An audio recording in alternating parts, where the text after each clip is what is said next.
Well, that didn't work. This video is a collection of memes. I've been collecting a lot of memes. And this one is from my folder, and it's just a few of the memes that I had, but I really wanted to go through some of these that are on capitalism versus communism, collectivism, socialism, the whole collectivist thing. I know that I'm going to get a lot of flack from some people.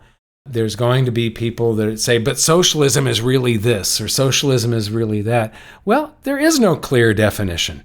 Put in the words socialism, communism, Marxism, and if you do, I usually don't use Google, I use other internet search tools, but if you use Google, this was the top hit that came up for me.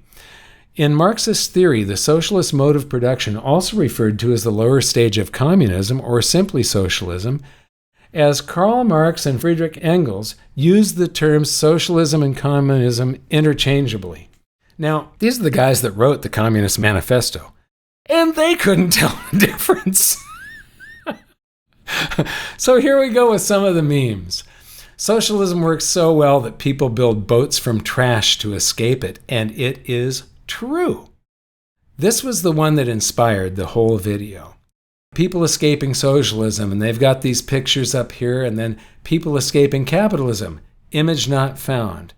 This was the punchline of this thing. But look at some of these pictures. This is Venezuela today. This is East Berlin during the Cold War. And here's the flotillas of people coming over from Cuba. There's North Korea. And when it got down to this people escaping capitalism, what inspired this video is actually there is an image. And this was bothering me. You know, this is a funny meme, but it still bothered me because this is the image of people escaping capitalism. They vote, and it's a very insidious, slow process that's got creep to it, where there's just a little bit more. And it's usually politicians promising free stuff, and it's a scared population that wants to be taken care of, and they want to be reassured. But, you know, life is tough, and there are chances that you have to take. So people want to be reassured that the government will take care of them. And so this creep happens, but it is dangerous, and it's a cycle. Hard times create strong men and women.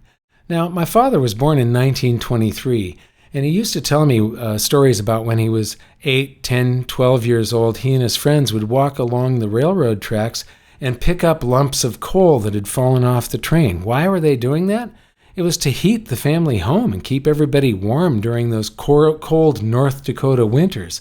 Then he went to war, and when he came back from World War II, he was pretty fearless. I mean, he had a family. He had a young wife and kids, and he'd start a business, and if that business would fail, he'd get a job somewhere, support the wife and family, and start another business. And he kept on trying, and eventually he was successful.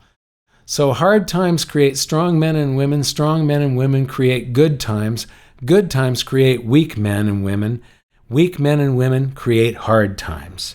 And this is a true cycle, and the good times that create the weak men and women lead to a bunch of spoiled brats that are enjoying the fruits of capitalism and then biting the hand that feeds them. Here they are holding this banner that was printed in somebody's print shop, some business owner that started a business, and they've got these signs that, I hope they pulped their own paper and chopped down the trees and carved these sticks themselves, because if they didn't, these are all products of capitalism as well. And they've got the I Hate Capitalism starter pack.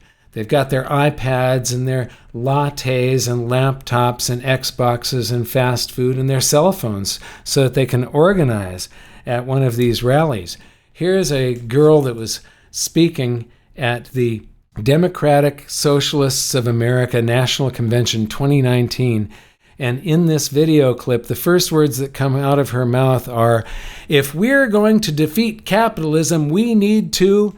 And here she is standing at this podium with her Apple laptop and this podium with this PA system in a hotel ballroom. And this hotel ballroom is most likely a publicly listed company where people have invested their capital in this publicly listed company so that this hotel can provide this service that she is now buying with currency that she probably made working for some capitalist organization.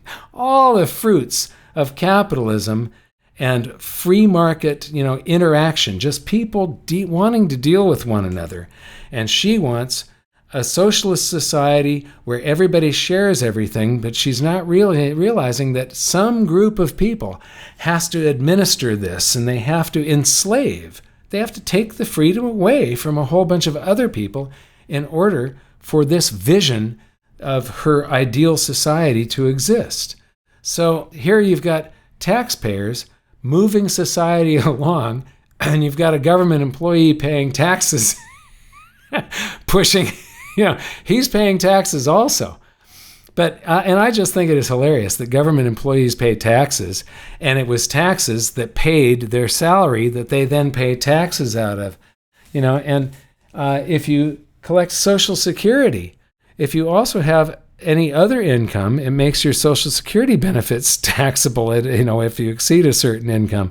And what's really funny is on that income that caused the Social Security benefits to become taxable as income tax, you pay Social Security tax on the income that you're getting from whatever job you're doing, any outside income that you've got. You're paying Social Security tax, and you're collecting the Social Security benefits, which you're then taxed on. It's just this nightmare of the red tape, circular logic, these loops.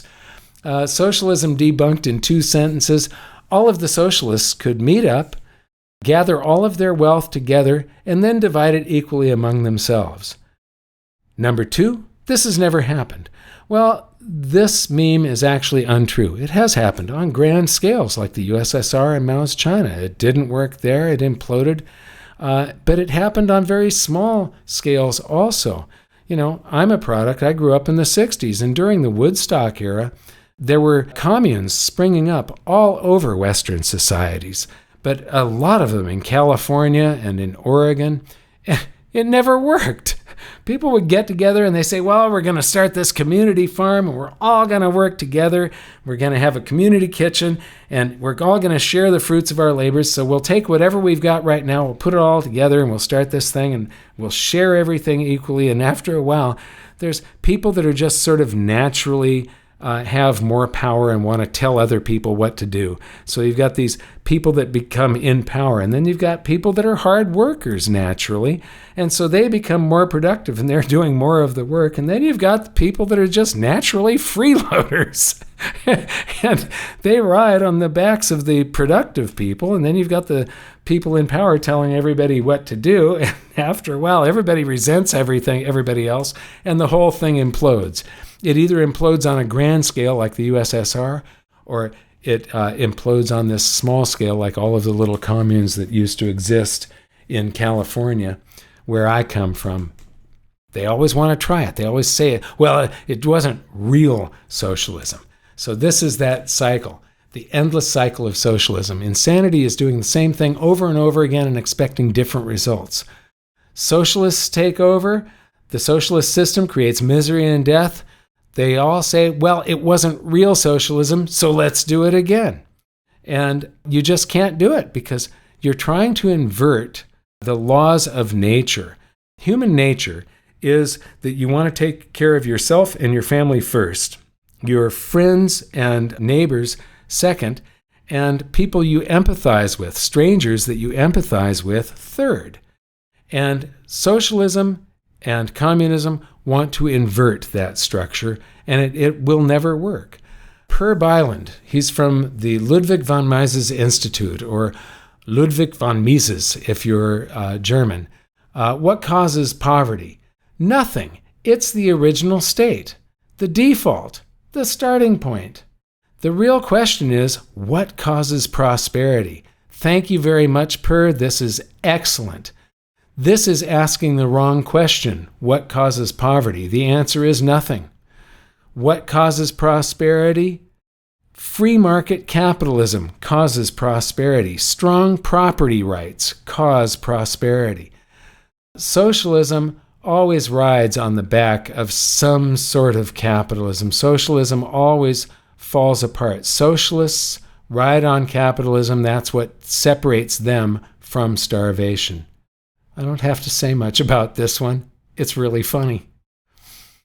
Capitalism has been funding all other isms since 4000 BC.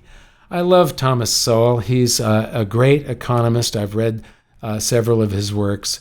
And he says, since this is an era when many people are concerned about fairness and social justice, what is your fair share of what someone else has worked for? Now take this last half here and just ask yourself this question. What is your fair share of what someone else has worked for? Now, turn that around and imagine somebody else asking, what is my fair share of what you have worked for? So if I, Mike Maloney, say, what is my fair share of what you, the listener, has worked for? Well, it's nothing, and I don't expect anything from you. I want to be self-sufficient. I want to support myself, and believe me, I help a lot of other people. I think that this is something that people are losing today. There's this notion of self-sufficiency and producing something being a good thing. The problem with socialism is that you eventually run out of other people's money. I just love that statement, and it is so true. Socialism is a philosophy of failure, the creed of ignorance, and the gospel of envy. Its inherent virtue is the equal sharing of misery. Winston Churchill. If I had $1 for every time socialism worked, I would have $0. Coincidentally, if it did work, I would also have $0. I just painted you a picture of all the times communists helped the poor. Communism helped the poor, I'm sorry. Nice picture. Can communism work if you look at this pie chart? Overwhelmingly, no. And the rest is no, but in yellow. Individuals whose ideas have failed every time. Snidely Whiplash, Wile E. Coyote, Tom, and Karl Marx. And here is the proof. Socialism versus capitalism. A nighttime photo from space with South Korea, a very free market capitalistic society, and North Korea, one of the few communistic, socialistic societies left on the planet. And here you have a society, China, that calls themselves communists, but they are not communists. This is a totalitarian, dictatorial state that allows a lot of free market capitalism, and it rides on the back of free market capitalism. If I've been there, and when it comes to small and medium-sized business, this is the wild, wild west. They are much more capitalistic than the United States is. So this is the absolute proof that communism doesn't work. If you allow capitalism under a totalitarian society, it can work, but it's limited. It could be a whole lot better. And the more freedom that you allow, the greater the prosperity is going to be. Socialism, if we can't all be rich, let's be equally poor. Notice the asterisk. Except for our rulers, they can still be rich. Now, this is your city on socialism. This is your hospital. Remember this. This is your hospital on socialism. This is your politician on socialism. And this is so true. Mao rode around in nice limousines and stuff. The rulers of the USSR always rode around in nice limousines, and they got, even though the state owned their properties, they got to live in very nice properties. Whether you got assigned to a nice property all depended on your stature in the state. So here's socialism working today. Socialism is wonderful. Nicolas Maduro of Venezuela. There are people starving to death. Remember those hospital beds in that picture that I just showed you. There are people starving to death in Venezuela right now. The average Venezuelan has lost almost 19 pounds since Hugo Chavez was elected, who ran on a platform of lifting everybody out of poverty and introducing all these social programs, these socialist ideas. He nationalized both socialism, and when you read the definitions, both socialism and communism, the means of production is supposed to be owned by the state. And with socialism, it varies. There's a whole bunch of different levels. Maybe it's just the big industries.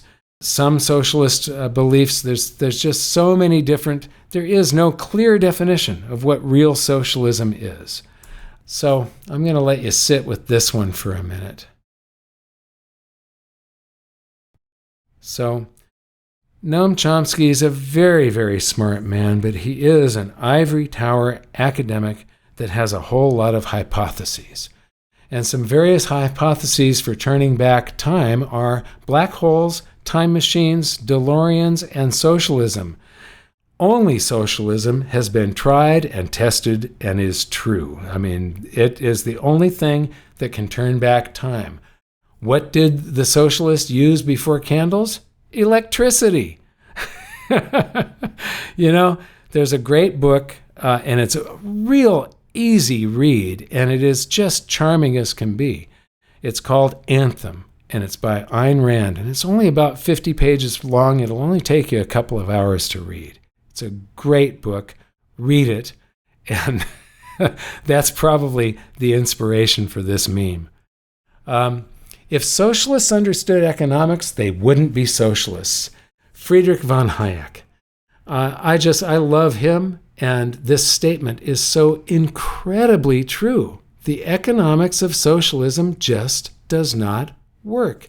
It will always create poverty, misery, and death, and there is no other result. Everything that is really great and inspiring is created by the individual who can labor in freedom.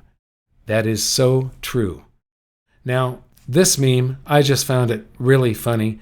I've started numerous businesses, and so many times I have felt like the guy in the top photo. And when I see people riding on the backs of others in that lower photo, it just drives me crazy. So the spoiled brats that I started with that are using all of the tools, the benefits of free market capitalism to protest capitalism and promote socialism, they want to share the wealth. And this is something that drives me crazy. When people refer to the wealth as though it was something that already existed. It was out there, and all these nasty capitalists captured the wealth, and they won't share it with everybody. Wealth is constantly created and consumed. You grow food, which is wealth, and then you eat it. You build a car, which is wealth, and then you drive it until it falls apart and goes to the junkyard. Wealth is constantly created and consumed. These people that want to share the wealth, they don't want to take on any of the responsibility or share any of the risk.